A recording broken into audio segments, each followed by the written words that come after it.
In prefettura Trieste è stato fatto il punto sulla vigilanza dei cosiddetti obiettivi sensibili dopo gli attentati di venerdì.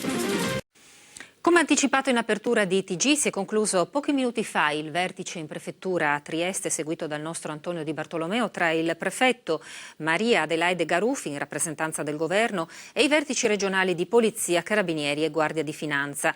I dispositivi di sicurezza sono stati tutti confermati. È stato chiesto inoltre alle forze dell'ordine di fare attenzione per la loro stessa incolumità, perché militari e agenti potrebbero essere loro stessi obiettivi di attacchi terroristici.